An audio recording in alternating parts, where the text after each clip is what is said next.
Yes, it was a poor performance against Manchester United, wasn't it? 3 points were at stake and Boro were not capable of taking them. I honestly thought they tried as hard as they could, certainly for the first 25 minutes.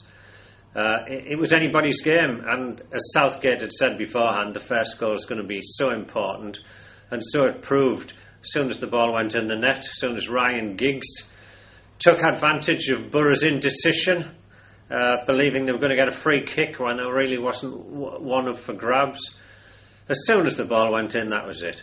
And I thought it was a lack of belief in the last 65 minutes more than anything else.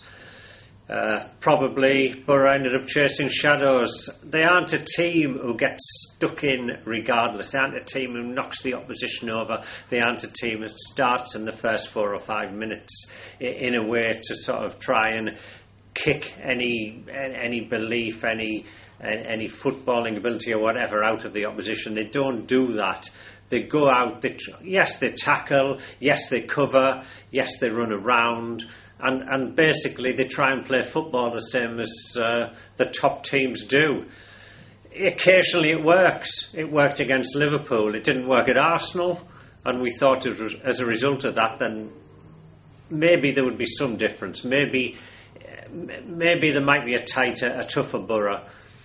But it isn't there in general, and I do think that while Boro have got to play to some strengths that they've got, you can't take on Manchester United every week and think you're going to beat him. You can't take on Liverpool every week and think you're going to beat him. It doesn't work that way. You have to mix it a bit, and this is where Boro fell down.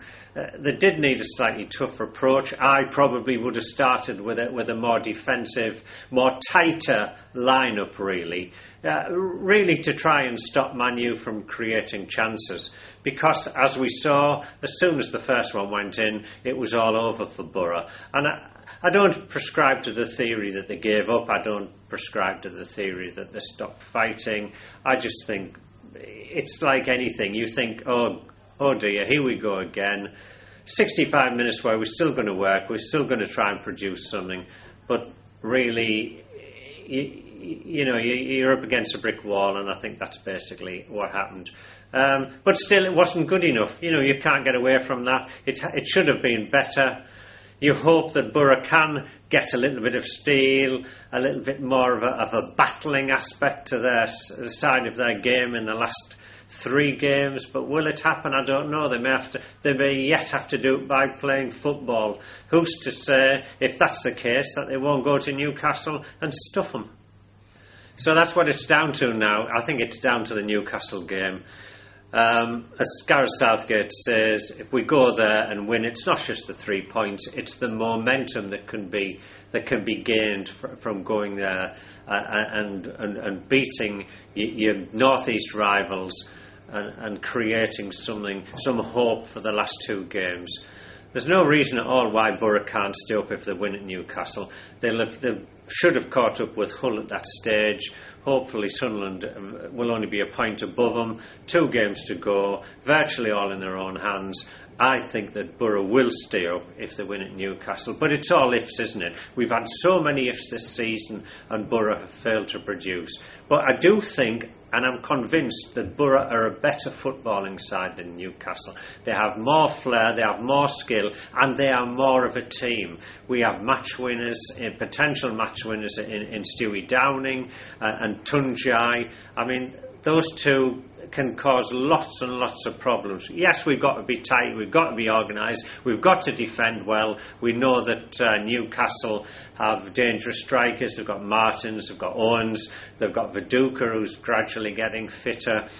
A great threat there, obviously, but Newcastle have not been playing well. We know that. They haven't won at home this year. Lots of problems. They don't seem to be playing as a team. Maybe they do have skillful players, but they don't have a blend. Boro have a better blend than they do. They've got to make it count. At the end of the day, again, the first goal might be crucial. People are expecting a 0-0 or a 1-1 draw. That's what's happened on the last 4 times that Boro have gone there. But I think if Boro can score first, they can definitely win it. I think if Newcastle score first, it'll be a totally different kettle of fish. So again, it's down to the old adage that they say in every game, you must score first, and that certainly applies to Boro. So who's going to get the goal? Well, you can look at Downing, you can look at Tunjai. Certainly Downing owes Boro a goal in the Premier League. Tunjai puts the odd one away, but it's up front where we're continuing to have the major problems. Not quite sure exactly what Southgate will go for. I would bring back Alves. He does have a goal scoring record in the past. You hope that somewhere along the line he's going to be a hero this season. It's still possible with 3 games to go. I would go for Alves and King up front. They are orthodox strikers. They do have a bit of a goal history. Why not give the job to them? Boro have got to go out there. They've got to be organised, but they've got to play football when they can. If they do, that'll create chances. Then we've got to rely on the ball going in the net. Come on, Boro, we can do it.